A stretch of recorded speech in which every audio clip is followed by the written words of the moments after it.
Good morning สบายดีตอนเช้าขอบคุณพระเจ้าสำหรับวันนี้กันก็มาถึงโบสถ์ถึงวิหารก็ว้าวนั่นแหละวันนี้ก็ขอบคุณพระเจ้าอากาศก็ร้อนพี่น้องทิศนี้ก็ร้อนเต็มที่ก็บ่ถึงขันทิศแล้วนี่ทิศแล้ว106ทิศนี้103ก็ภายใน2-3 มื้อขอบคุณพระเจ้าพี่น้องกินน้ำกินในหลายๆเด้อพี่น้องเด้อคนใดเกิดโดยเฉพาะอยู่ทางประเทศอเมริกานี่เพราะว่าใจกับประเทศแต่คือการถามมันร้อนก็มันก็ร้อนหลายหั้นนะถ้ามันหนาวก็หนาวหลายอยู่แต่ก็ยังใครจะมีอายอุ่นอายร้อนขอบคุณพระเจ้าพี่น้องจังว่าแต่ว่าโลกมนุษย์เฮามันร้อนส่ำนี้นะเฮาก็อยู่ยากกันนะมีร้อนมีฮีทมีเย็นมีอากาศหนาวมีอุ่นขึ้นการร้อนก็มีแอร์มีอากาศเย็นไอเย็นมาให้แต่วันหนึ่งที่มันร้อนอีหลีมันอยู่บ่ได้พี่น้องคือไปนรกบ่มีแอร์เลยบ่มีฮีทขอบคุณพระเจ้าพี่น้องฉะนั้นจังว่าก่อนสิไปวันนั้นก่อนจะไปบ่อนนั้นเตรียมฮีทเตรียมแอร์ไว้เดี๋ยวนี้เตรียมไว้แต่เดี๋ยวนี้ได้ถือไปไปฮอดบ่อนมันร้อนน่ะมันอยู่พุ่นหายากกันนะหาบ่ได้แต่หาแต่เดี๋ยวนี้หาได้ก่อนเฮาตายนะเฮาต้องหา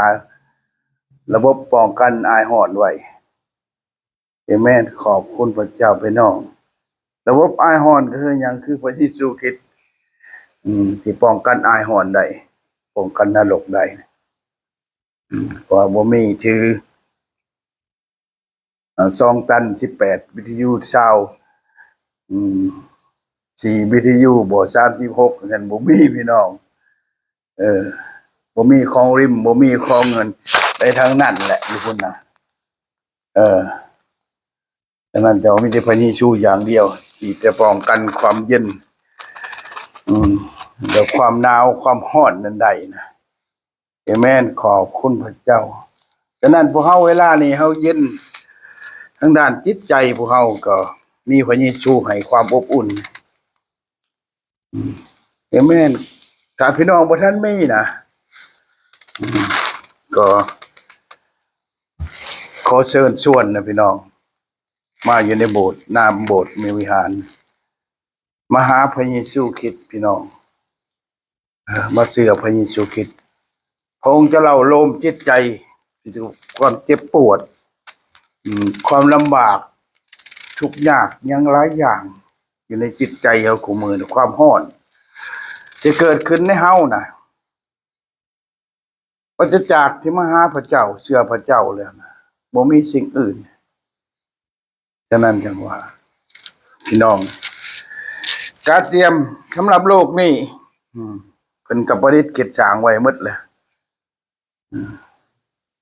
มันร้อนก็อยู่ในอายเย็นพี่น้องถ้ามันหนาวก็อยู่ในอายอุ่นอาเมนขอบคุณพระเจ้าแต่ว่าอายอุ่นน่ะถ้ามันหนาวบ่มีอายอุ่นที่นั่นน่ะ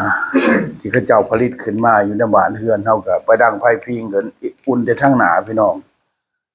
ทางหลังเย็นเลยแต่ว่าเชื่อพระเยซูคริสต์เชื่อพระเจ้ามีพระเจ้าน่ะอุ่นไปหมดน่ะอุ่นไปเบิดทั้งหลายจิตใจอาเมนขอบคุณพระเจ้าพี่น้องฉะนั้นจังว่า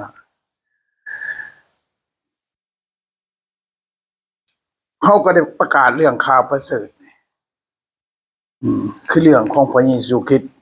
การลงมาบังเกิดขององค์พระเยซูคริสต์ในโลกนี้มาตลอดว่าบ่ใดนะทั้งโบสถ์ที่คริสตจักรอยู่ในท้องถิ่นหรือว่าในประเทศนี้ ทั้งประเทศลาวประเทศตะวันออกตะวันตกเชียงใต้เชียงไกลยัง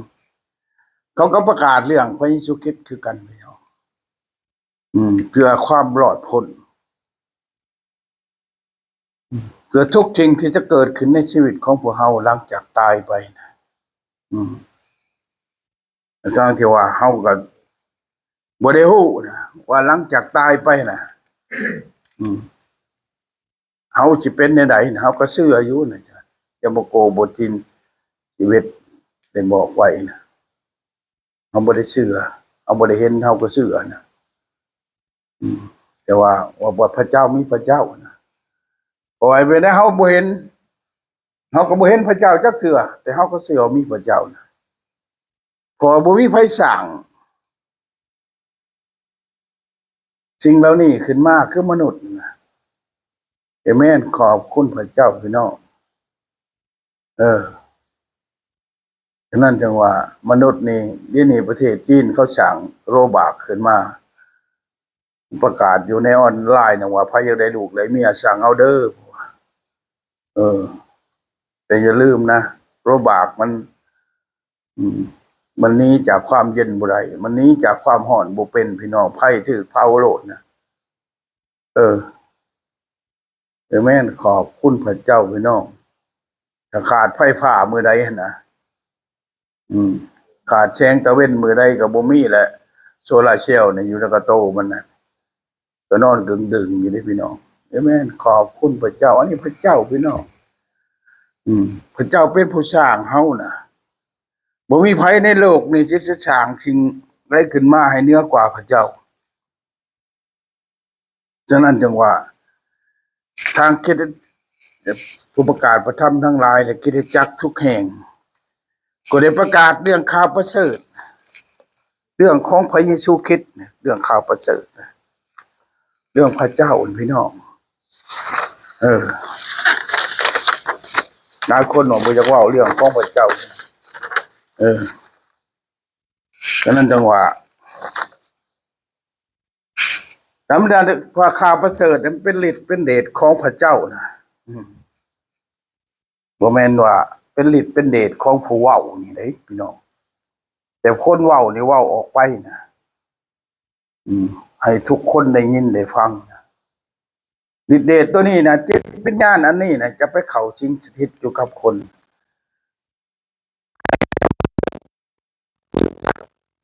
ในนามพระเยซูคริสต์แม่นขอบคุณพระเจ้าพี่น้องฉะนั้นจังว่าเฮาจะคนที่ประกาศข่าวประเสริฐหลายคนก็บ่อยากกล้าบ่อยากจังบ่ย้านนะละอายที่ได้เว้าเรื่องพระเยซูคริสต์ขึ้นมานะอาเมนขอบคุณพระเจ้าละอายสิเอานามพระเยซูคริสต์สิถือพระคัมภีร์ละอายสิถือไม้กางแขวนไม้กางเขนใส่คออีกละอายพี่น้องอาเมนขอบคุณพระเจ้าโดยเฉพาะเกียรติและศักดิ์ศรีชื่อเสียงอำนาจบาดใหญ่ของพวกเฮาที่เคยผ่านมาเนี่ยเป็นนั่นเป็นนี่เป็นเจ้าเป็นนายมากอ่ะละอายที่จะเว้าเรื่องพระเยซูคริสต์สิเอาพระเยซูคริสต์มาเป็นพระผู้โปรดให้พ้นอาเมนแต่ทุกคนก็หนีบ่พ้นนะพี่น้องนี่ออกจากถิ่นฐานบ้านเกิดมาก็จนถึงมื้อนี้ก็ย้อนพระนามของพระเยซูคริสต์อาเมนขอบคุณพระเจ้าพี่น้องบ่มีภัยในสักกลโลกนี่บ่มีอำนาจใดที่จะเอาเฮามาอยู่ในพื้นแผ่นดินตอนนี้นะเพราะว่าพื้นแผ่นดินตอนนี้เขาเจ้ามีคนที่เชื่อพระเจ้าเพราะคนที่เชื่อพระเจ้าเขามีความหักเพราะเป็นหยังเพราะพระเจ้าเป็นความหักที่ผ่านมาพวกเขาอยู่ในความอิจฉาบังเบียดความขี้เกียจจังไรหลายอย่างพี่น้องที่พวกเขาบ่สามารถจะเฮ็ดได้จะมีความหักซึ่งกันและกันไม่ได้ความเกลียดชังโลภมากโมโหโทสะขาพันลันแทงกันอยู่ตลอดมาพี่น้องเพราะบ่จักพระเจ้ามนุษย์เหมือนดังสัตว์พี่น้อง เมื่อเอาบูจักพระเจ้านะการขาพันลันแทงกันเป็นเรื่องการสนุกมวนชื่นเอเมนขอบคุณพระเจ้านะฉะนั้นจังว่าหลายคนจะมาเมื่อเวลามนุษย์เป็นมนุษย์ขึ้นมาแล้วนะก็เอิ้นตัวเองว่าชัดประเสริฐบ่แม่นอันนั้นคือเว้าผิดมนุษย์พระเจ้าบ่ได้สร้างขึ้นมาให้เป็นชัดจะมาเป็นมนุษย์บ่แม่นมนุษย์สร้างมนุษย์ขึ้นมาพระเจ้าสร้างมนุษย์ขึ้นมาให้เป็นผู้ที่มุชงค่ายคือกับองค์พระผู้เป็นเจ้านะพี่น้องบ่แม่นค่ายคือสัตว์เป็นสัตว์นะผู้ใดที่ว่าตัวเองเป็นสัตว์ประเสริฐนะอันนั้นคือเข้าใจผิดเอเมนขอบคุณพระเจ้าฉะนั้นจังว่าจะมีแต่ว่าเรื่องข่าวมานี่ข่าวประเสริฐในเรื่องของพระเจ้าเรื่องพระเยซูคริสต์มาบังเกิดเอเมนขอบคุณพระเจ้าพวกเขาจึงไม่มีความกล้าที่จะบอกพวกทุกคนเพราะเรื่องข่าวประเสริฐอย่างไรก็ตามนะเมื่อนี้ผู้ข่านะจะเล่าถึงว่าฤทธิ์เดชของข่าวประเสริฐฉะนั้นภาคถึงผู้ที่ปฏิเสธพระเจ้าปฏิเสธพระเยซูคริสต์ปฏิเสธพระคัมภีร์นะโดยเฉพาะประเทศลาวเฮาที่มีรัฐบาลปฏิเสธพระคัมภีร์พระคัมภีร์เป็นพระวจนะของพระเจ้าที่บอกทุกอย่างเพราะหลายเถื่อบางคนจะว่าโอ้ธรรมะจังซี่นะธรรมะก็คือพระคำของพระเจ้าธรรมะนะคือคำว่าคำเป็นพระธรรมนะพระธรรมนะคือพระเจ้านะพี่น้องยอห์นบทที่1ข้อที่1ถึงข้อที่14นะพี่น้องดังนั้นจังว่าเชิงว่าพระธรรมนะเป็นพระเจ้านะพี่น้องเพราะฉะนั้นเขาจึงปฏิเสธพระคัมภีร์เพราะพระคัมภีร์เป็นพระวจนะของพระเจ้าพระวจนะนั่นแหละคือพระธรรมของพระเจ้าก็จะเป็นพระธรรมของพระเจ้าเป็นความจริงเขาปฏิเสธความจริงเขาไม่ยอมรับความจริงเพราะเขาบ่แม่นคนที่จริงใจอยากให้ชาติอยากให้ประเทศชาติอยากให้ภัยผ่าประชากรทั้งหลายอาศัยภัยเผิงเขาได้แต่แม่นขอบคุณพระเจ้าบ่อยากให้ภัยหันฮู้จักว่าตัวเองเฮ็ดหยังทำหยังนั่นนะอันนั้นเขาจึงปฏิเสธความจริงอันนี้ขอบคุณพระเจ้าพี่น้องยังได้ฟังเรื่องของข่าวประเสริฐคือความจริงที่ของพระเจ้านะจะเห็นในคนทั้งหลายที่ยังถือว่าบ่ฉลาดยังปฏิเสธเรื่องพระคัมภีร์ผู้ข้าบ่ว่าโง่นะยังบ่ฉลาดพอนะฉะนั้นความโง่ก็ยังเต็มอยู่ในจิตในใจเอเมนขอบคุณพระเจ้าพี่น้องฉะนั้นเขาจึงปฏิเสธเรื่องพระเยซูคริสต์ปฏิเสธเรื่องพระเจ้าปฏิเสธแม้กระทั่งพระวจนะของพระเจ้านี่พระคัมภีร์นี่นะบ่สามารถถือไว้ในบ้านบ่สามารถถือไว้ในเรือนเขาบ่สามารถอ่านพระวจนะของพระเจ้าเขาปฏิเสธแม้แต่สิ่งที่เขาเขียนขึ้นมาแต่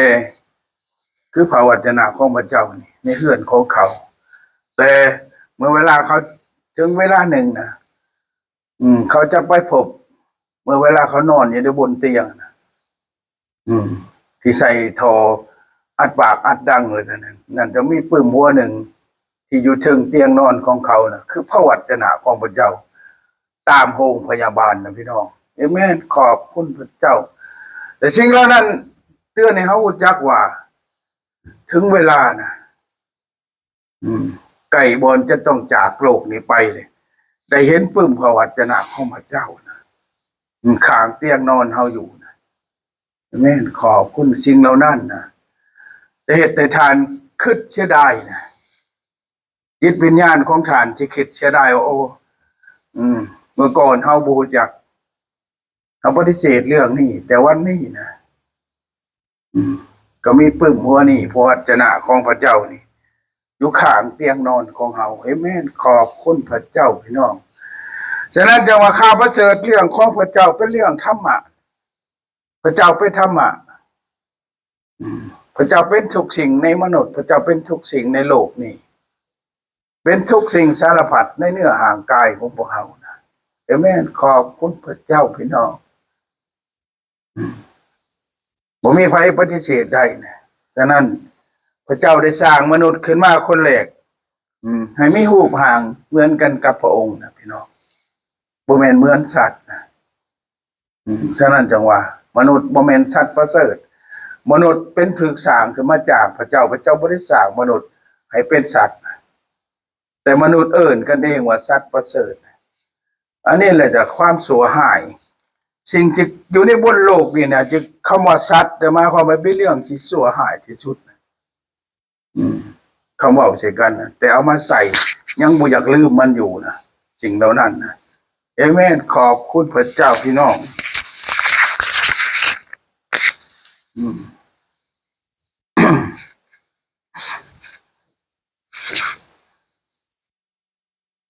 พระเจ้าได้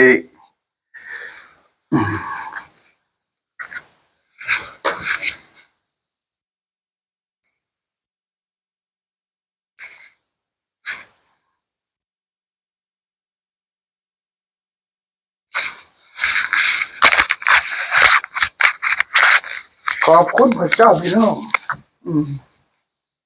จะไม่ขาดบางตอนนะพี่น้องแล้วจังหวะเรื่องข่าวประนิดเดชต้องข่าวประเสริฐที่เขาจะเว้ากันมื้อนี้นะจะบอกกับพี่กับน้องว่าฉะนั้นจึงว่าอาจารย์โปโลจึงเขียนขึ้นมาในพระธรรมโลกบทที่1ข้อที่16พี่น้องฉะนั้นจังว่าพี่น้องนะจะเชื่อพระเจ้าอย่าลืมนะอย่าละอายนะอย่าละอายเรื่องข่าวประเสริฐนะต้องเว้าเรื่องข่าวประเสริฐให้คนฟังนี่แม่นขอบคุณพระเจ้าพี่น้องว่าเรื่องพระเยซูคริสต์นี่แหละข่าวประเสริฐก็ได้แต่หลายคนที่มีความละอายใครก็แล้วแต่พี่น้องแต่มาเชื่อพระเจ้ามาอยู่ในโบสถ์ในเชิญก็ยังจะอายอยู่เอเมนขอบคุณพระเจ้าฉะนั้นอย่าละอายพี่น้องให้เชื่อพระเจ้าเพราะว่าเป็นข่าวเป็นฤทธิ์เดชของพระเจ้าเลยจะได้ขอชั่วก็เพราะว่าเฮาบ่มีความละอายในข่าวประเสริฐโดยว่าข่าวประเสริฐนั้นเป็นฤทธิ์เดชของพระเจ้าเพื่อให้ทุกคนที่เชื่อได้รับความพ้นโมทนาสาธุขอบคุณสำหรับทุกสิ่งสรรเสริญขอบคุณพระเจ้าในเช้าวันนี้มุขน้อยเขามาในพระวิหารของพระเจ้าสรรเสริญละห้องเพลงขอบคุณสำหรับทุกสิ่ง7 วันผ่านมามุขน้อยเด็กในพ้นผ่านมาถึงวันนี้เขามานมัสการพระเจ้าสรรเสริญละห้องเพลงประกาศพระนามของพระองค์ขอให้พระนามของพระองค์จงเป็นสิ่งที่ศักดิ์สิทธิ์ยิ่งใหญ่กว้างไกลไปถึงทุกหนาทุกตาทุกได้รับฟังได้ยินเสียงเหล่านี้คือพระนามพระเยซูคริสต์พระเจ้าผู้ทรงพระชนอยู่ผู้โปรดทุกคนในพ้นขอให้พระนามของพระองค์ตั้งอยู่ในทุกคนทุกแห่งขอให้ชนชาติทุกชนชาติที่ได้ยินได้ฟังรับเชื่อและได้พ้นในพระนามพระเยซูคริสต์เจ้าเอเมนนี่แหละพี่น้องคือข่าวประเสริฐเนี่ยว่าตัวข่าวประเสริฐอันนี้นะถึงในข้อที่16นะว่าเฮาบ่มีความละอายที่เจ้าเว้าเรื่องหยังฉะนั้นจังว่าเฮาสิสิหลับไปฮอดมื้อใดนะเฮาอยากบอกให้ทุกคนได้ยินได้ฟังเรื่องของพระเจ้าที่ยังบ่ได้เข้าใจเรื่องของพระเจ้าฉะนั้นสิ่งที่บางหูบางตาก็เกิดขึ้นพี่น้องโดยเฉพาะผู้เป็นพ่อเป็นแม่ผู้ใหญ่ไม่สูงเกิดขึ้นมาแล้วบ่ยอมพังความเล็กน้อยนะพี่น้องเอเมนขอบคุณพระเจ้าพี่น้องลูกเต่าเข้าไปห้องหำโรงเรียนไปโบสถ์ไปเสิร์ชไปเว้าเรื่องพังเรื่องของพระเยซูคริสต์มาเว้าเรื่องพระเยซูคริสต์ในพ่อแม่ฟังโอ้เพิ่นปฏิเสธแล้วบ่เด็กน้อยมึงสิมาสอนกูบ่เพิ่นวายได้ฉะนั้นผู้ข่าไปประกาศเรื่องพระเยซูคริสต์มีผู้ชายคนหนึ่งที่เราปฏิเสธเรื่องพระเยซูคริสต์เราบ่ยอมสิไปโบสถ์พี่น้องพอเราก็ประกาศแล้วว่าจะไปให้ผู้อายุต่ำกว่าเรานะเว้าเรื่องพระคัมภีร์ เทศนาชวนเราฟังเราไม่ยอมฟังเราขอบคุณพระเจ้านับแต่ต้นไปเพียงที่ได้ผู้ขาได้ยินนะขอบครัวของเราสลายโตเอเมนขอบคุณพระเจ้าพี่น้องลูกไปกับทุกคนทุกแห่งพวกมีห่างปากันพี่น้องขอบคุณพระเจ้าพี่น้องตอนเขาปฏิเสธความจริงนะอันนี้คือการพี่น้องน่าเสียใจเดี๋ยวเขาจะคิดว่าข่าวผู้ใหญ่เป็นผู้ประกาศเรื่องบ่ให้เชื่อพระเยซูคริสต์บ่ให้เชื่อพระคัมภีร์นะไม่ขอบคุณพระเจ้าฉะนั้นจังหวะบ่ให้เชื่อเลยบ่ให้เชื่อพระคัมภีร์ให้ก้มหัวนบน้อมกราบไปเขาเท่านั้นนะโดยเฉพาะประธานประเทศลาวเฮาประกาศออกมาในมติลัทธิที่3คือลัทธิพระคัมภีร์บ่ให้เชื่อพี่น้องฉะนั้นที่เข้าให้เชื่อคืออย่างจริงที่ก่อขึ้นในประเทศชาติจริงที่ก่อแนวศักดิ์สิทธิ์ที่พี่น้องเคารพนบไหวคือพระบางที่สร้างด้วยคำทองสำริดเพิ่นว่าเขาก็ไปขายจอมประทาพระหลวงคำ180 กิโลเขาก็ไปขายพี่น้องวัดพระองค์ตื่อเฮ็ดด้วยคำเขาก็ไปขายพี่น้องแล้วเฮาเด้บ่ฮู้จักหยังแต่ก็ก้มขาบอยู่เขาปั้นยังไม้ขาบแทนก็ขาบเพราะว่าสิ่งที่ไรตับไตใส่พุงเขาเอาไปกินแล้วพี่น้องเขาว่าปฏิเสธเขาเชื่อความจริงบาดนี้ว่าปฏิเสธบ่ให้เชื่อพระเยซูคริสต์เป็นหยังจังว่าเพราะว่าความจริงอยู่ในนี่นะถ้าเฮาฮู้ความจริงเป็นไงเขาจะฮู้ตับฮู้ไตฮู้ใส่ฮู้พุงของเขาฉะนั้นจังว่ามื้อนี้นะพี่น้องฟังข้างนี้นะเชื่อพระเยซูคริสต์เชื่อพระเจ้านะอาเมนขอบคุณพระเจ้าพี่น้องฉะนั้นจังว่าข่าวประเสริฐเป็นเรื่องที่ฤทธิเดชของพระเจ้านะเพราะพระเจ้าเป็นอย่างพระเจ้าเป็นธรรมะนี่ย้อนบทที่1 ข้อ 1เมื่อต้นเริ่มพระธรรมทรงเป็นพระเจ้านะพระธรรมได้อยู่ในโลกนี้ก่อนทุกสิ่งสารพัดเอเมนขอบคุณพระเจ้าทุกสิ่งที่ได้เกิดขึ้นมาในโลกนี้ด้วยพระธรรมนั่นแหละเอเมนขอบคุณพระเจ้าพี่น้องดังนั้นจังว่าพระธรรมมันบ่แม่นพระธรรมพระไตรปิฎกเด้อพี่น้องพระไตรปิฎกที่คนไปให้ประเทศไทยวางทิศที่แล้วนี่นะบ่แม่นธรรมะนะเป็นเรื่องกำหนดกฎเกณฑ์เรื่องเขตนำแดนดินของประเทศเอเมนขอบคุณพระเจ้าพี่น้องฉะนั้นจังว่าเรื่องของพระเจ้าเป็นเรื่องความจริงความจริงเหตุให้ท่านเป็นอิสระถ้ารู้จักเรื่องของพระเจ้าเฮาจะได้เป็นอิสระจะเว้นข่อยขาดท่าช้าของผู้ใดการเป็นอิสระของทุกคนเทศให้บ้านเรือนครอบครัวประเทศชาติมีเอกราชมีความหักอันสมบูรณ์ทั่วแผ่นดินนั่นพี่น้องการรักษาเขตนำแดนดินการรักษาทรัพยากรการรักษาสิ่งของต่างของบ้านของเรือนของสารพัดด้วยความหักที่ของสิ่งที่มาจากพระเจ้าเพราะธรรมะได้สร้างสิ่งเหล่านั้นขึ้นมาเอเมนขอบคุณพระเจ้าพี่น้องฉะนั้นจังเฮาบ่มีความอายพวกฉะนั้นจังว่าพระเจ้าได้มาหาพวกอยู่คือพวกคนอิสราเอลก่อนก็คนในโลกนี่นะเอเมนขอบคุณพระเจ้ามาสร้างประเทศชาติพระเจ้าให้เจ้าเจริญขึ้นนะมีทุกสิ่งทุกอย่างพี่น้องเจริญเท่าเทียมกับประเทศที่ใหญ่ๆหลายประเทศพี่น้องเอเมนขอบคุณในข่าวประเสริฐนั้นในพระเจ้าได้ทรงแสดงให้มีความชอบธรรมโดยใช้ความเชื่อแต่สิ่งเดียวนะฉะนั้นจังว่าเขามีความเชื่อนะจะมีความชอบธรรมเชื่อพระเยซูคริสต์เชื่อพระเจ้านะพี่น้องมาโบสถ์จักเทียนศึกษาพระวจนะของพระเจ้า อ่านพระวจนะของพระเจ้าการจะไปหาปึ้มยังก็แล้วแต่พี่น้องหลายคนไปเห็นไปร้านบักโป้เพราะว่านกขาบอยู่เพราะว่าเป็นชักสิทธิ์มียังก็แล้วแต่พี่น้องนี่คือใบนี่นะพระวจนะของพระเจ้าเป็นพระคำของพระเจ้าอันนี้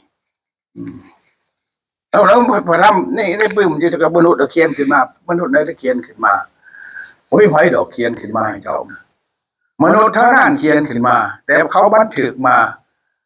เรื่องของพระวจนะของเจ้าที่กล่าวไว้เมื่อท้อง3,000 ปีผ่านมาพี่น้อง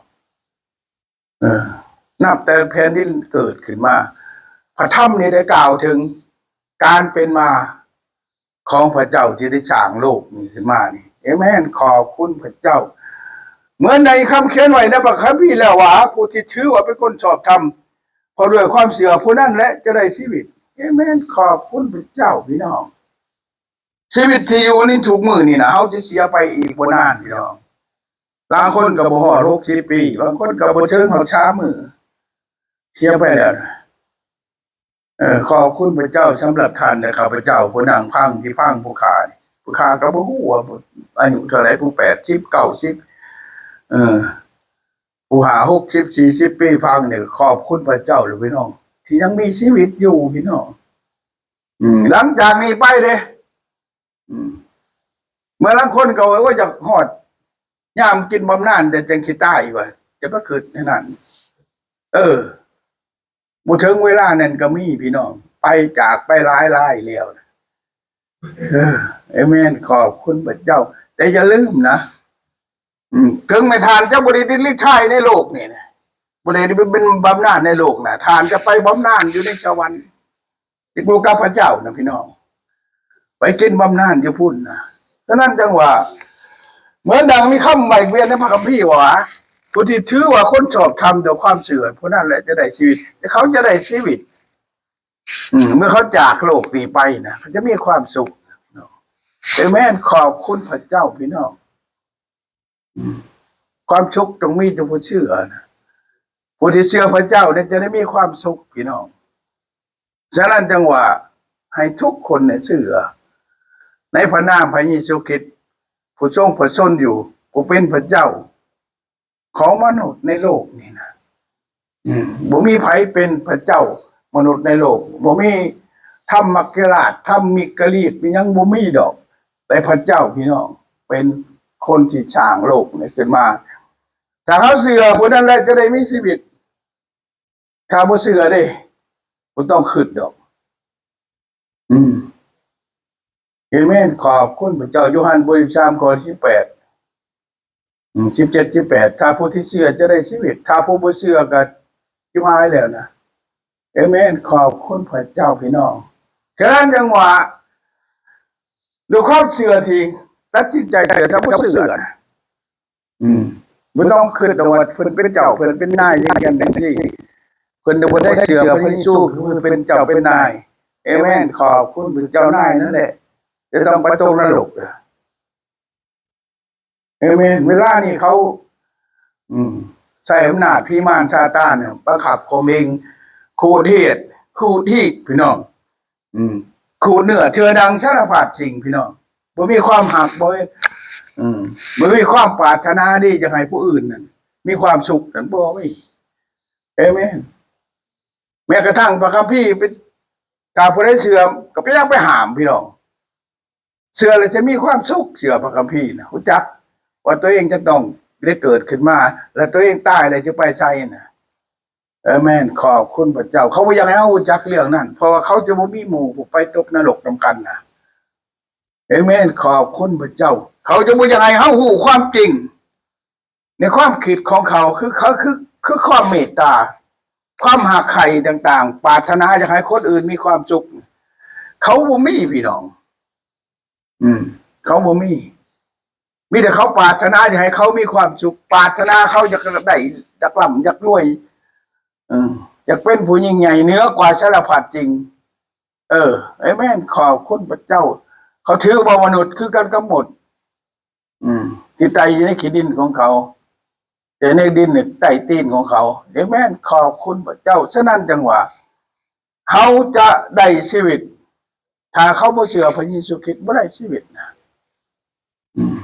แค่นั้นจังหวะพระคริสต์เป็นอำนาจและปัญญาที่มาจากพระเจ้าใน1 โครินธ์บทที่ 1พี่น้องข้อที่18นะพระเยซูคริสต์เป็นอำนาจและปัญญาสติปัญญามาจากพระเจ้านะขนาดจังหวะทุกสิ่งอยู่ในพระเยซูคริสต์นี่ถ้าผู้ได้เรียนรู้เรื่องพระเยซูคริสต์ถ้าผู้ได้อ่านพระคัมภีร์แล้วประเทศที่เขาฉลาดบังลวงโฉโกงหรือบ่มีความขาดการความเมตตากรุณามุทิตาอุเบกขาพวกนี้แหละเขาบ่ยอมเลยพี่น้องเขาบ่ยอมให้พวกท่านรู้จักพระเยซูคริสต์ฉะนั้นฝากถึงพี่น้องคนลาวทั้งหมดบัวในหรือใดนอกนะถ้าพวกท่านยังบ่รู้ความจริงนะอีกท่านจะจมไปอยู่ในความมืดนี่หรือบ่ได้จะกลายเป็นทาสของ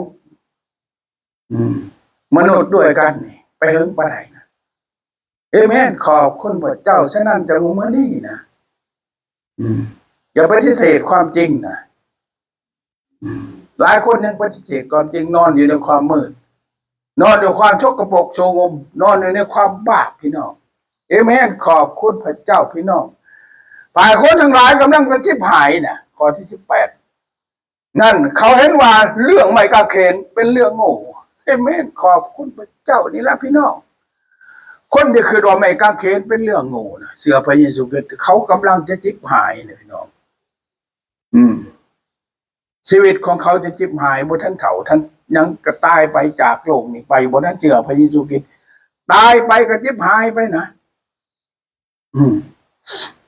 แต่สำหรับเฮาทั้งหลายที่กำลังโพดให้พูดนั้นก็เห็นว่าเป็นฤทธิ์อำนาจของพระเจ้านี่แหละพี่น้องไม้กางเขนก็คือถึงเรื่องของพระเยซูคริสต์พี่น้องแต่ละคนทั้งหลายเขาคิดว่าเรื่องไม้กางเขนเรื่องบ้าๆบอไปโบสถ์ไปเสิร์ชไปเสือพระเยซูคริสต์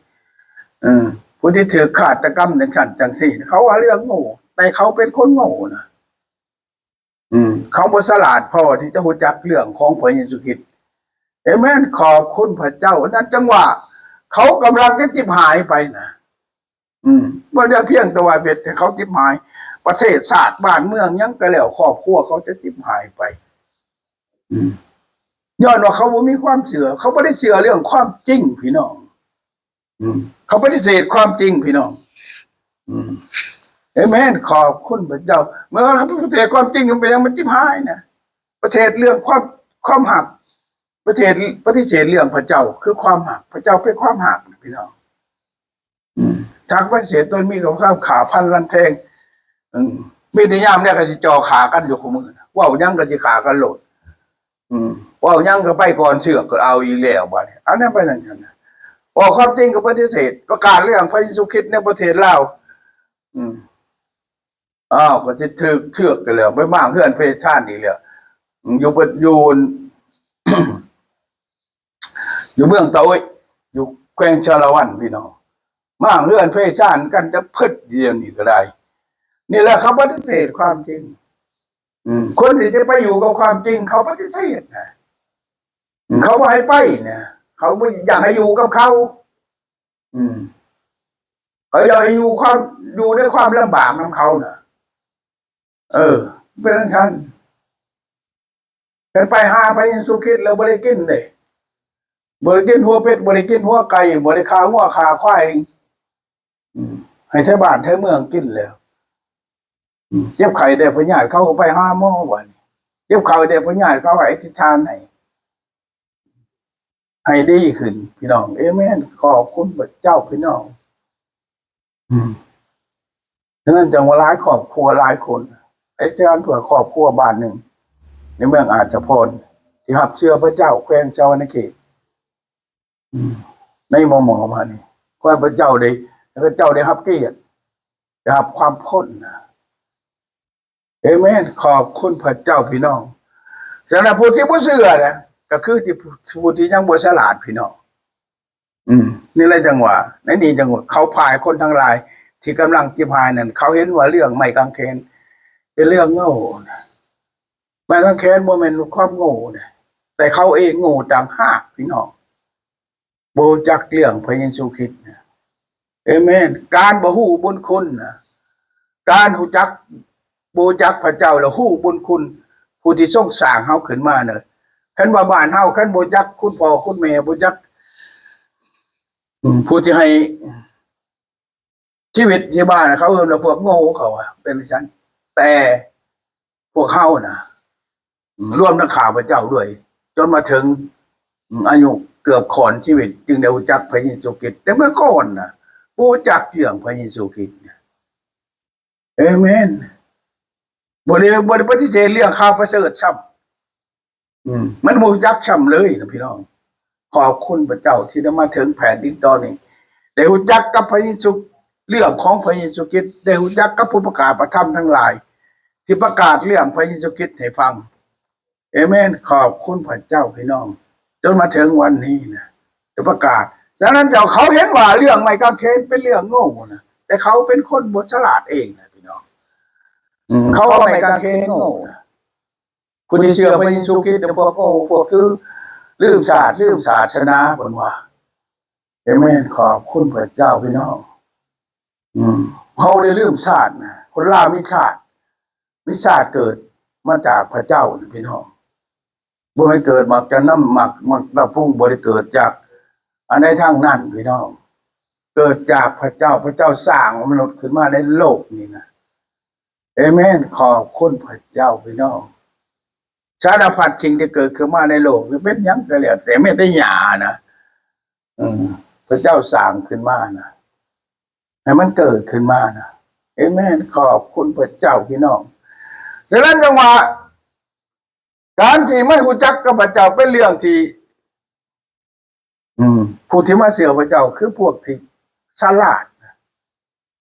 รู้จักชีวิตของตัวเองว่าเกิดมาที่ไสนะก็จังว่าหลายคนเขาก็เป็นหมดแต่สำหรับเฮาทั้งหลายกำลังส่งโพในพลนั้นก็เห็นว่าเป็นฤทธิ์อำนาจของพระเจ้าพี่น้องอันนี้ไม่กางเขนเป็นอำนาจของพระเจ้าคือองค์พระเยซูคริสต์ผู้ทรงมาบังเกิดในโลกนี้พระองค์ได้สิ้นพระชนม์บนไม้กางเขนเพื่อทุกคนที่เชื่อในพระนามนั้นจะได้พ้นพระองค์สิ้นพระชนม์บนไม้กางเขน3 วันพระองค์ก็ฟื้นขึ้นจากความตาย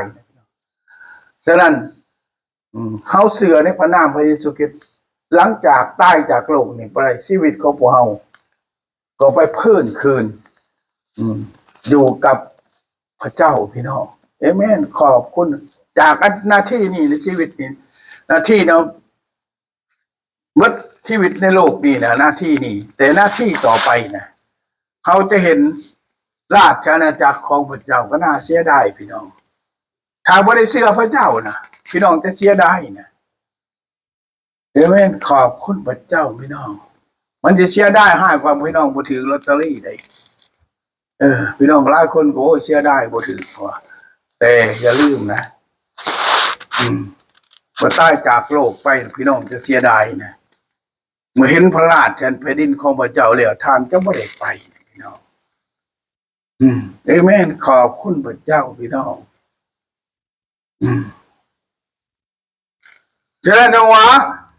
เมื่อชมโพธิพจน์นั้นก็เห็นว่าเป็นฤทธิ์เดชอำนาจของพระเจ้าพี่น้องเป็นอย่างว่าองค์พระเยซูคริสต์เข้ามาในโลกนี่แหละ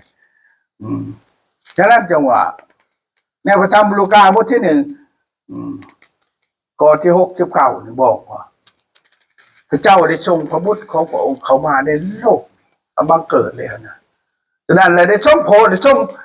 ผู้หนึ่งเกิดขึ้นในวงศาคณาญาติวงของดาวิดผู้รับใช้ของพระองค์คือเป็นผู้ทรงโพธิให้พ้นของพวกเฮาเอเมนขอบคุณพระเจ้าคือพระเยซูคริสต์พี่น้องในพระธรรมลูกาบทที่1ข้อ69พี่น้องเพราะว่าพระองค์ได้ให้ผู้ทรงฤทธิ์เดชอำนาจเป็นวงได้เกิดขึ้นในวงศาคณาญาติของเดวิดนะผู้รับใช้ของพระองค์เพื่อเป็นผู้ทรงโปรดให้พ้นของพวกเฮาเอเมนขอบคุณพระเจ้าถ้าบ่เชื่อก็บ่ได้พ้นเด้อพี่น้องทั้งเจ้าพระเยซูมาเกิดพระเมสสิยาพระชีอริเมธัยมาเกิดนะก็บ่ได้พ้นดอกถ้าเฮาบ่เชื่อนะเอเมนขอบคุณพระเจ้าพี่น้อง ฉะนั้นพี่น้องเว่าเรื่องหนึ่งคือกันก็ว่า มันไปถึงบ่ได้ดอกแต่พระพุทธเจ้าก็ยังบอกว่าเขาก็ยังบ่ทันไปหอด โมคคลลาจะไปหาเมืองสวรรค์ก็ลงที่พี่น้องเออลาหุนก็บอกพระเจ้าถ้ามาจะที่หานหลังนี้มันเพ่อะไรเทียนได้ไหนเราอ่ะโอ้ปุ๊กขึ้นมาใหม่แล้วเราอ่ะเอเมนขอบคุณพระเจ้าขณะประเทศเยอะแต่ประเทศมาไล่เทพพามาไล่เนี่ยเป็นลูกจิตในทางสามอยากเห็นเป็นดินสวรรค์นำพระพุทธเจ้าพระเจ้าพาไปเทพมาไล่ก็เลี้ยวเห็นสวรรค์แต่ไปบ่ฮอดพี่น้องเอเมนกลับมาถามพระเจ้าว่าที่ได้จะไปฮอดพระเจ้าบอกให้ทำบุญทำทานเอาเลยว่าฉะนั้นจะเฮ็ดเนี่ยคนทำบุญทำทานก็มือเพื่อจะไปสวรรค์นั่นแหละแต่ข้าเจ้าก็ยังไปบ่ได้แล้วนะเอเมนขอบคุณพระเจ้าพี่น้องฉะนั้นมาไล่หมื่นมาไล่แสนพังลงไปตัวเองว่าผมมาไล่หมื่นว่าถึงไปตกนรกมาไล่แสนว่าถึงไปสวรรค์ฉะนั้นท่านลงไปพี่น้องอย่าไปฉะนั้นแต่ว่าให้ในคนท่านแล้วก็ท่านแล้วก็ท่านเพื่อจะได้ไปสวรรค์พี่น้องนี่คือต้นเหตุเรื่องของผู้ที่คิดว่าไม่กังแขนเป็นเรื่องโง่แต่พระเจ้าได้ทรงให้องค์พระเยซูคริสต์มาบังเกิดแล้วพระเมสสิอาได้มาบังเกิดแล้วพระเสียเมตไตรมาบังเกิดแล้วท่านจะอยู่ไสนะถามผู้เสือว่ายังรอถ่ายรอถ่าองค์พระเสียเมตไตรมาโพดให้พ้นมาแล้วนะท่านบ่อยากโพดบ่อยากพ้นเองซื่อๆนะยังจมอยู่ในกองเลือดยังจมอยู่ในความจิบหายอยู่เดี๋ยวเมื่อไรจะพื้นขึ้นจากความตายตัวนี้ความคิดจะว่าเชื่อพระเยซูคริสต์ผู้จักกับพระเจ้าเพราะพระองค์ทรงมาบังเกิดเลยเอเมนขอบคุณพระเจ้าดังนั้นจังหวะข่าวประเสริฐเรื่องของข่าวประเสริฐเอเมนหากว่าข่าวประเสริฐจะพวกทานทุกที่เชื่อพระเยซูคริสต์อยู่ไซก็เรียกแต่นำเอาข่าวประเสริฐนี่เมื่อถึงบ้านเกิดเมืองนอนของท่านฉะนั้นเดี๋ยวเมื่อนี้นะข้าพเจ้าอยู่ในออนไลน์ในYouTubeในเฟซบุ๊กเป็นเรื่องข่าวประเสริฐทั้งญาติพี่น้องทุกคนที่มีโทรศัพท์มีเทเลโฟนเปิดเบิ่งทางการประกาศเรื่องข่าวประเสริฐพี่น้องเอเมนถ้ามีโอกาสเจ้าได้ช่วงพ่อพระไทยเขาจะมาหาเจ้าทั้งหลายไอ้ไว้นี่แล้วเขาจะได้ยังหู้แม้แต่ถอยคำคนที่อวดตัวขึ้นแต่จะยังหู้ฤทธิ์เดชของเขานั่นเอเมนขอบคุณพระเจ้าพี่น้องพวกเขาจะได้ไปประกาศเรื่องของพระเยซูคริสต์ถึงแม้ว่าชนชาติก็พวกเขาจะถือหามถือยังก็แล้วแต่พวกเขาจะต้องเล่าเรื่องพระเจ้าให้เขาฟังประกาศเนี่ยนะเขาจะคิดว่าไม่กางเขนเป็นเรื่องโง่นะไม่กางเขนเป็นเรื่องความพ้นนะเขาโง่เองนะพี่น้องเอเมนขอบคุณพระเจ้าทั้งเดียวเขามาหูจักที่เจ้าเทศชาติเจริญในคู่มือนี่เขาก็ยังว่าไม่กางเขนเนี่ยมันโง่ถ้ามันโง่มันก็บ่เจริญเนี่ยพี่น้องประเทศนี้ไปบ่ได้เห็นไม่กางเขนอยู่บนนั้นเขาเชื่อพระเยซูคริสต์เขาเจริญเขาห่างเขามีเอเมนความอย่างนั้นชนชาติก็พวกเฮาโง่บ่รู้บ่จักญาติพี่น้องก็ยังบ่ฮู้จักกันตายบ่มีบทพังยังบ่มีผู้เลี้ยงกล้าแห่งทรงสการอยู่คือคู่มือนี่เอเมนขอบคุณพระเจ้าพี่น้องถอยคำของคนที่อวดตัวขึ้นจะยังฮู้ฤทธิ์เดชอำนาจของเขาเอเมนขอบคุณพระเจ้าฉะนั้นจังหวะผู้ใดที่อวดตัวอำนาจบาดใหญ่ในพระคัมภีร์จะได้กล่าวถึงว่าอำนาจของเขานะฉะนั้นพระเจ้าจะจับเขาก้นโง่ด้วยความฉลาดของเขาเองพี่น้องเอเมนขอบคุณพระเจ้าเขาฉลาดของมึงแต่พระเจ้าจับเขานะด้วยความฉลาดนั่นแหละเพราะมันเป็นความโง่ของคนที่บอกว่าไม่กางเขนเป็นเรื่องของความโง่เอเมนขอบคุณพระเจ้าพี่น้อง แม่นขอบคุณพระเจ้าบนี้นะ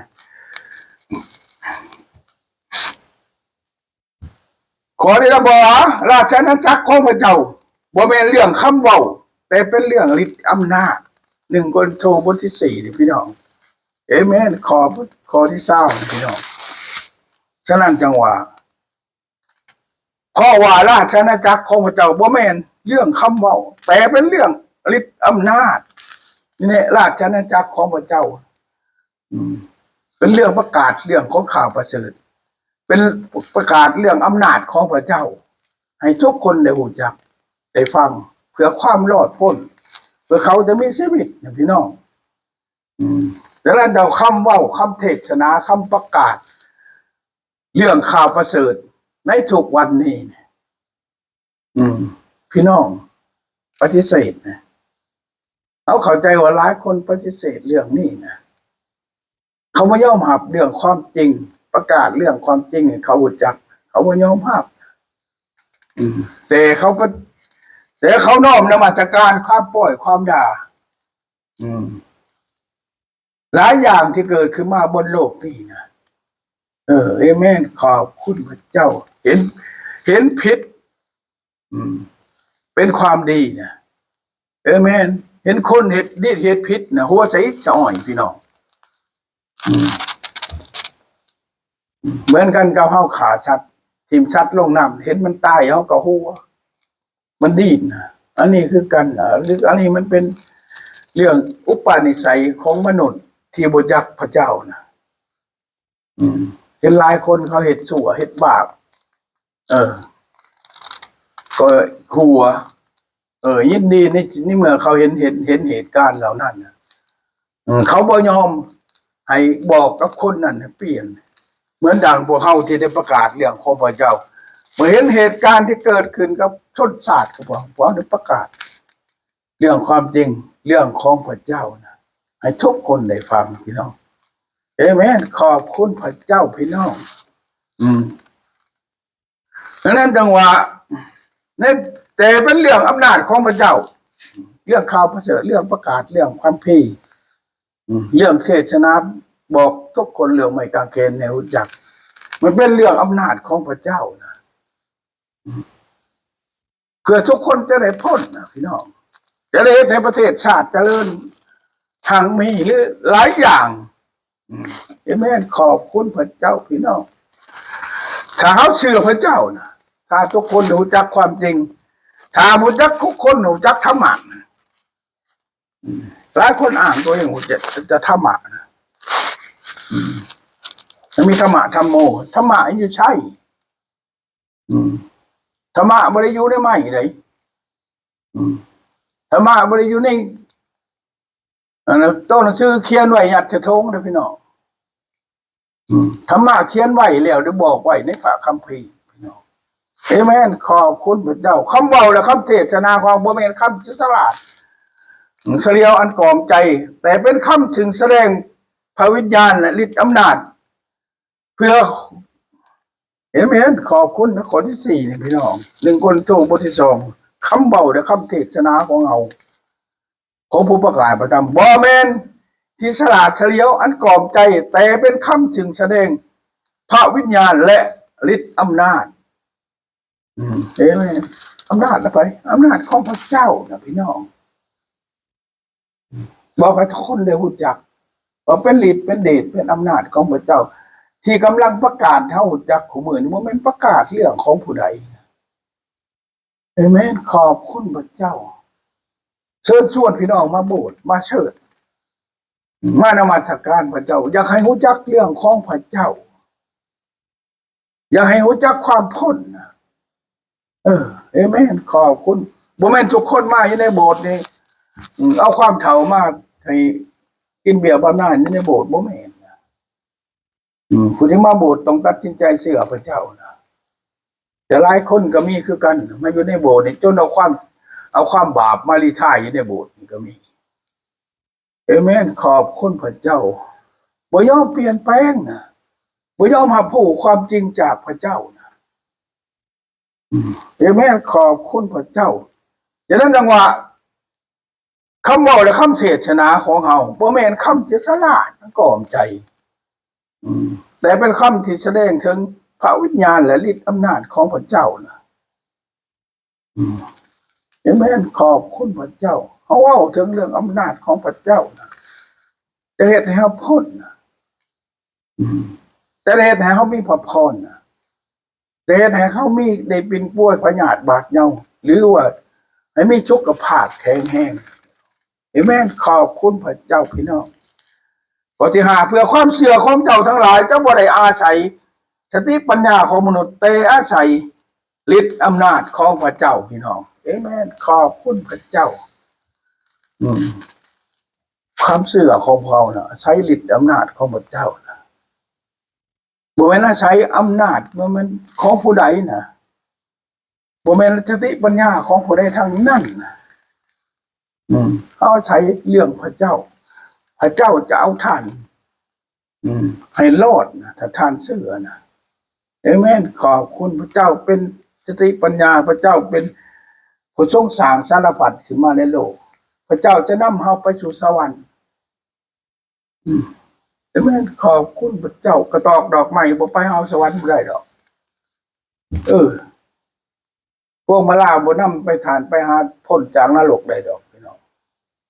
แต่เรื่องพระเยซูคริสต์นะถ้าท่านมีพวงมาลาไม่ไม่กางแขนประจำโตท่านท่านจะไปถึงสวรรค์ท่านจะพ้นจากไฟนรกเอเมนขอบคุณพระเจ้าพี่น้องเขาแสดงอาศัยทิพย์ปัญญาของมนุษย์แต่อาศัยฤทธิ์เดชอำนาจของพระเจ้าเอเมนขอบคุณพระเจ้าปากบ่ได้ไอ้บ่ดังบ่ได้อาศัยยังเหมือนบ่ได้อาศัยสติปัญญายังที่ว่าอยู่นี่ก็อาศัยฤทธิ์อำนาจของพระเจ้าประกาศบารมีพระเกียรติคุณของพระเยซูคริสต์ของพระเจ้าเพื่อทุกคนเชื่อจะได้ผลเพราะท่าน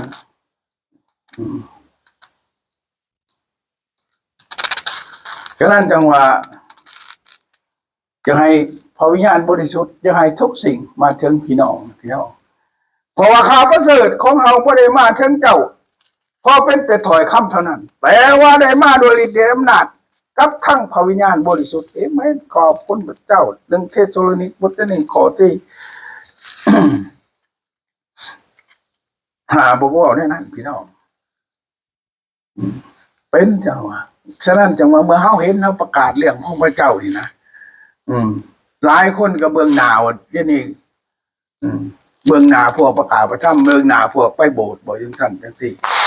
ฉะนั้นพวกเขากลายเป็นคนอย่างไรในถามกลางพวกเจ้าพอเห็นแก่เจ้าทั้งหลายเรื่องการประกาศพระธรรมของพระเจ้าพอเห็นแก่ท่าน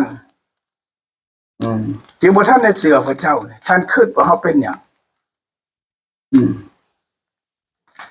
ท่านคิดว่าเขาเป็นผู้เบงแยกบอกท่านคิดว่าเขามาประชางความปั่นป่วนให้ชาติบ้านเมืองบอกเพราะเห็นแก่ความบุเป็นบริเสือของพระเจ้าของท่านจะนำครอบครัวนำภัยผ่าประชากรไปถึงนรกท่านคิดว่าเขาเป็นฝ่ายแหละคือเราเป็นผู้มาแบ่งแยกมาสร้างความแบ่งแยกบ่มาสร้างความต่อสู้มาสร้างการต่อสู้ในลัทธิอำนาจของท่านบ่มาต่อต้านการฉลาดบางหลวงมาต่อต้านความโง่จ้าเรื่องการอาธรรมที่มีในท่านฉันบอกท่านยังต้องการความอาธรรมไหวอยู่บ่นี่แหละในขอทุกท่ายเนี่ยพวกเขากลายเป็นคนอย่างไรได้ถามกลางพวกเจ้าเพราะเห็นแก่เจ้าทั้งหลายเพราะเห็นแก่ทั้งทุกคนนะที่ไม่ได้อยู่ในความจริงนะที่ว่ามีธรรมะนะอ้างธรรมะว่าตัวเองเป็นตัวดีตัวดีเป็นบุตรชอบธรรมอย่างนั้นจังสิอย่าลืมนะพี่น้องตัวของทานบัวซ้ำจีดินจีที่ทานปั่นนั่นเห็นหัวสงบเฉงอยู่ตามแค่แม่น้ำคลองหรือตามใช้กระเหลี่ยดอกบัวป้านนั่นดอก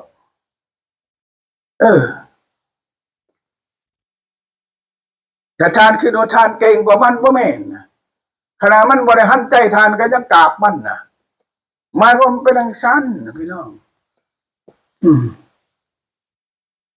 เดี๋ยวเราเห็นแก่ทุกคนที่ปฏิเสธความจริงนะเออหลายคนนะเขาเห็นแก่ฐานทั้งหลายที่บูจักตัวเองว่าตัวเองมีอำนาจมาจากพระเจ้า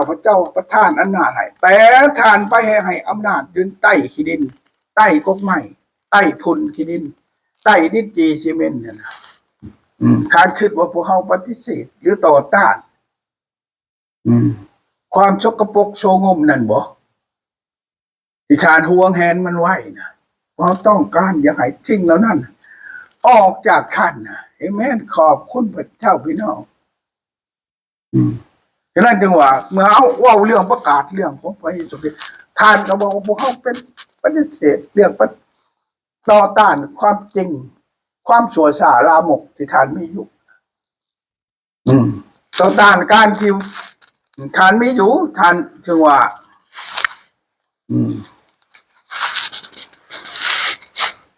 ต่อต้านความบ่มีความเมตตาของท่าน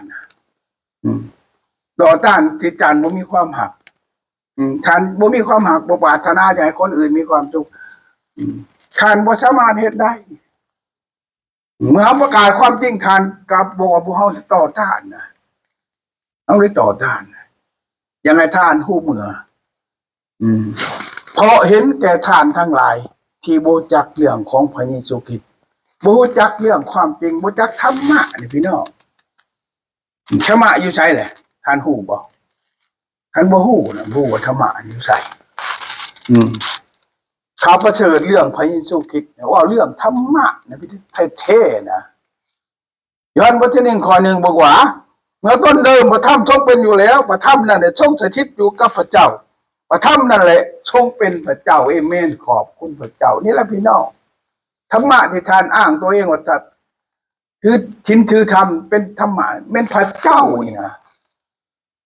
แต่นั้นอยู่ใน1เทสโลนีบทที่1ข้อที่5นี่ว่าเขากลายเป็นคนอย่างใดในถามกลางของเจ้าเพราะเห็นแก่เจ้าทั้งหลายเห็นแก่เจ้าที่บ่จักยังบ่จักเรื่องพระเยซูคริสต์ยังคือโดยพวกเฮาต่อต้านประกาศเรื่องพระเยซูคริสต์ต่อต้านลัทธิต่อต้านในความโง่ความจ่าความบ่ยุติธรรมการฉลาดฟังลวงภายในแผ่นดินหรือภายในกลุ่มในพรรคในพวกของท่านบอกเขาเห็นแก่ทุกคนที่อยู่ใต้อำนาจอ่านบกความบ่ชอบธรรมการที่บ่มีธรรมะนั่นทุกวันนี้นะเอเมนขอบคุณพระเจ้าฉะนั้นจังหวะธรรมะนะเป็นพระเจ้านะจะคือว่าธรรมะอยู่ในที่ใหญ่ในโสเดี๋ยวบ่แม่นเลยพระเป็นพระเจ้าพระธรรมนั่นในจงจิตอยู่กับพระเจ้าพระธรรมนั่นแหละเป็นพระเจ้าเมื่อต้นเดิมนั้นพระธรรมได้ทรงสถิตอยู่กับพระเจ้าเอเมนขอบคุณพระเจ้าพี่น้องฉะนั้นพระเยซูเป็นพระธรรมพระเยซูเนี่ยสถิตอยู่กับพระเจ้าเป็นพระเจ้ามาแล้วนะเดี๋ยวมาบังเกิดในบนโลกนี้นะเพื่อทุกคนที่เสือจะได้พ้นนะพี่น้องฉะนั้นจังหวะละเมื่อนี้นะเบื้องหน้าคุสิปากว่าวอยู่แบ่งปันเทศนาอยู่นี่จะเป็นศัตรูเห็นบ่เป็นศัตรูต่อศาสนาเป็นศัตรูต่อลัทธิบ่แม่นพี่น้องเพราะเป็นศัตรูกับความที่บ่มีความชอบธรรมเพราะอยากให้ความชอบธรรมเกิดขึ้นกับท่านเกิดขึ้นกับทุกคนอยากให้รู้จักความจริงเอเมนฉะนั้นหลายคนฉะนั้นในหนึ่งทศนิกอาจารย์โปโลหนึ่งบอกว่าประกาศประทับแล้วเขาระเบิงหนาโปโลอ่ะเป็นผู้ผิดฉะนั้นนะว่าเราจึงถามมาเขาพวกเขากลายเป็นคนอย่างใดในถามกลางพวกเจ้าบ่เห็นแก่เจ้าทั้งหลายบ่เห็นแก่ทุกคนที่บ่มีสิทธิอิสรภาพปราศจากความจริงบ่มีธรรมะในจิตใจอยู่ทุกวันเมื่อเขามาประกาศจะเป็นไหนมาคือเราพวกนี้มันต่อถูกกับความชั่วของเฮาเป็นว่าอีกบอกเพราะเขาไม่ต่อสู้กับความชั่ว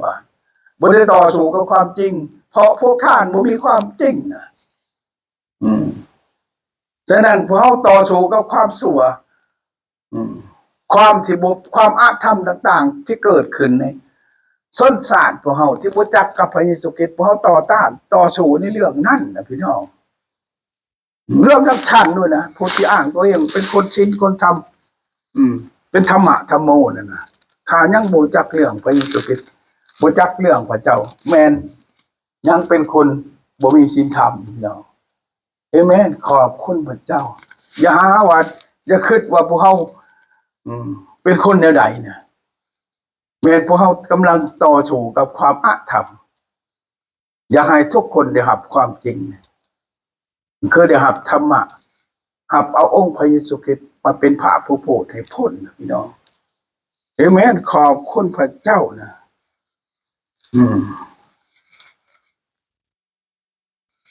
ฉะนั้นจังว่าพระเยซูว่ามาเกิดในโลกนี้แล้วหลายพันปีเลยพี่น้องแต่ท่านยังอยู่ไสล่ะ50 ปีเลยพวกเขาจากบ้านจากเมืองมา50 ปีที่ยังเกิดขึ้นในแผ่นดินของพวกเขาลมหายใจจากกันไปพวกเขายังบ่ทันได้ฮู้จักว่าอันใดเป็นอันใดนะพี่น้องมาประสบกับเรื่องความประกาศเรื่องพระเยซูคริสต์ก็ยังคิดว่าพวกนี้มันพวกทำลายศาสตร์ทำลายศาสนาบ่เป็นความจริงคือฐานเว้านะพี่น้องฉะนั้นจังหวะถ้าผู้ใดเชื่อพระเยซูคริสต์ผู้นั้นจะกลายเป็นบุตรของพระเจ้าเป็นพระเจ้าเป็นลูกของพระเจ้าจะได้เข้าไปในแผ่นดินสวรรค์พี่น้องจะได้พบกับความจริงนะเพราะเขาเป็นลูกของธรรมะแต่เดี๋ยวนี้อ้างธรรมะว่ามีธรรมะแต่เขาบ่รู้จักธรรมะซื่อๆนะพี่น้องเอเมนโยฮันบทที่ 1 ข้อ 12ว่าถ้าผู้ใดเนี่ยพี่น้องแต่ชวนบรรดาผู้ที่ต้อนรับพระองค์คือผู้ที่เชื่อในพระนามของพระองค์พระองค์ก็จะทรงประทานทิศในกายเป็นบุตรของพระเจ้าเชื่อในไผเชื่อในพระเยซูคริสต์พี่น้องถ้าพี่น้องยังบ่เชื่อพระเยซูคริสต์นี่นะตัดสินใจนะถ้ายังบ่รู้จักพระธรรมะพระเจ้าเป็นธรรมะนะหมายความทานยังบ่ทันได้พ้นนะเอเมนเพราะพระเยซูคริสต์เป็นพระธรรมเป็นข่าวประเสริฐ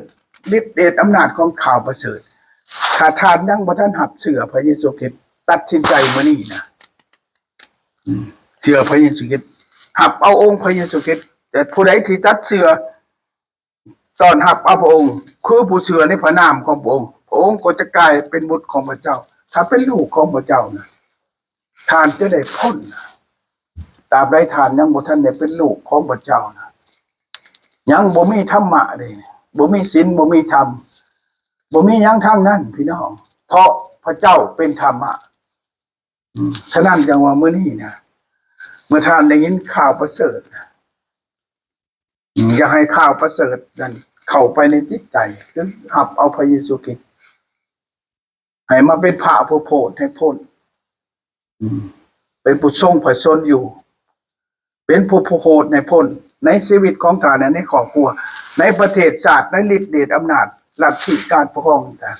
วันนี้รับเอาพระเยซูคริสต์บ่ไปเป็นเจ้าหนอกเจ้านายยังก็แล้วแต่ผู้นำคันสูงคันต่ำบ่มีไผพี่น้องนอกจากพระเยซูคริสต์ฉะนั้นทุกคนให้เชื่อพระเยซูคริสต์รับเอาธรรมะเอาความจริงจะเฮ็ดให้ท่านและประเทศชาติและครอบครัวของท่านเจริญขึ้นโมทนาสาธุขอบคุณสำหรับทุกสิ่งสรรเสริญพระเจ้าขอบคุณพระวจนะของพระเจ้าขอบคุณสำหรับข่าวประเสริฐที่ตกมาใส่หมู่เขาน้อยให้หมู่เขาน้อยได้รู้จักพระนามขององค์พระเยซูคริสต์รู้จักไม้กางเขนเป็นสิ่งฤทธิ์เดชอำนาจของพระเจ้าขอบคุณสำหรับสิ่งเหล่านี้ขอให้การทรงนำของพระเจ้าขอให้ข่าวประเสริฐตกไปอยู่ดินแดนของหมู่น้อยชนชาติของหมู่น้อยเพื่อเขาจะได้พ้นเพื่อประเทศชาติของเขาเจริญขึ้นขอบคุณสำหรับทุกสิ่งครอบครัวเกิดชาติเมื่อเขารู้จักธรรมะเมื่อใดชนชาติได้รู้จักธรรมะชนชาตินั้นจะมั่งคั่งสมบูรณ์ขอบคุณสำหรับการอภัยโทษอภัยบาป ขององค์พระผู้เป็นเจ้าโดยผ่านการหับเอาองค์พระเยซูเป็นพระผู้โปรดในพ้นขอพระนามของพระองค์จงสถิตอยู่นำทุกคนทุกแห่งนำทุกคนที่เชื่อและไว้วางใจในพระนามพระเยซูคริสต์เจ้าเอเมนเอเมนขอบคุณพระเจ้าพี่น้อง